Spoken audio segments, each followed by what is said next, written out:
राजस्थान के अलवर जिले के सिवजरा तहसील के एक गांव में एक नंदू नामक ब्राह्मण रहता था, जो कि भगवान श्री कृष्ण का परम भक्त था तथा वह रोजाना मिलकपुर के पर्वतों पर अपनी गाय चराया करता था। एक बार श्री कृष्ण भगवान ने नंदू की भक्ति से प्रसन्न होकर उसे दर्शन देने का निर्णय लिया और एक लीला रची। जब नंदू अपनी गाय चराने जाता था तो नंदू की एक काली गाय पहाड़ी के ऊपर गुफा में चली जाती थी और जब वह वापस आती तो उसके थनों में दूध नहीं होता था। ये सिलसिला काफी दिनों तक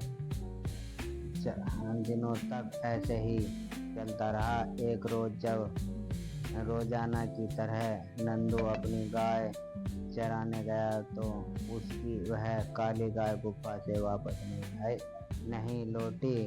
तब नंदू गाय की खोज में निकल पड़ा तो उसे एक पहाड़ी पर साधु तपस्या करते हुए मिले, जिनके चेहरे पर सूर्य के समान तेज था। नंदू ने एक पल उस तस्वीरी साधु के चेहरे को निहारा और फिर विनम्रता से पूछा, बाबा, आपने मेरी काली गाय कहीं देखी है? वह काफी समय से नहीं मिल रही। इस बात पर बाबा बोले, हे नंदू, तुम चिंता मत करो, तुम्हारी वह गाय वापस आ जाएगी। फिर बाबा ने आगे कहा, नंदू, मैं बहुत भूखा हूँ, तुम मुझे कुछ खाने को दे दो।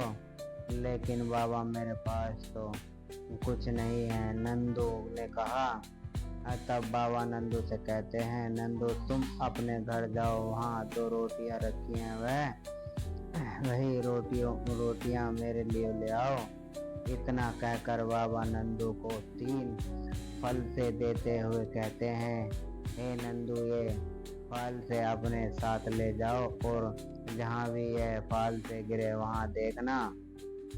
नंदू बाबा से फल से लेकर अपने घर की ओर चल पड़ा।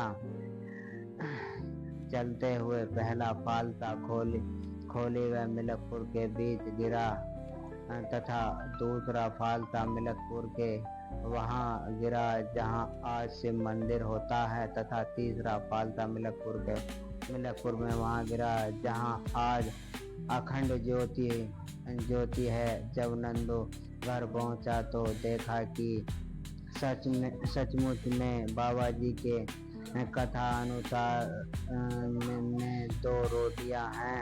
नंदू भगत उन 2 रोटियों को और साथ में गुड़ लेकर बाबा के पास पहुंचा है और बाबा को रोटियां देते हुए बताता है, बाबा, जहां फालसा गिरा है वहां मुझे एक प्याऊ दिखा, जहां दूसरा फालसा गिरा वहां शिवलिंग दिखा, जहां तीसरा फालसा गिरा वहां एक ज्योति दिखाई दी। तब बाबा ने बोले, नंदू, जब तुम यहाँ से जाओगे तो वहाँ तुम्हें पहला फालसा गिरने पर प्याऊ दिखा, वहाँ प्याऊ बन जाएगा और जहाँ दूसरा फालसा गिरने पर शिवलिंग के दर्शन हुए शिव मंदिर बन जाएगा और जहाँ ज्योति जलती दिखाई दी वहाँ सदैव अखंड ज्योति जलती रहेगी। इतना सुनकर नंदू बाबा से पूछता है कि हे बाबा, आप कौन हैं? तब बाबा नंदू को बताते हैं कि मैं मोहन राम हूँ, तुम्हारी भक्ति से प्रसन्न होकर तुम्हें दर्शन देने आया हूँ।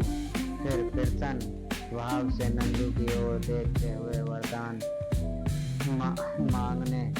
मांगो। नंदू, बताओ क्या इच्छा है तुम्हारी? इस पर नंदू दोनों हाथ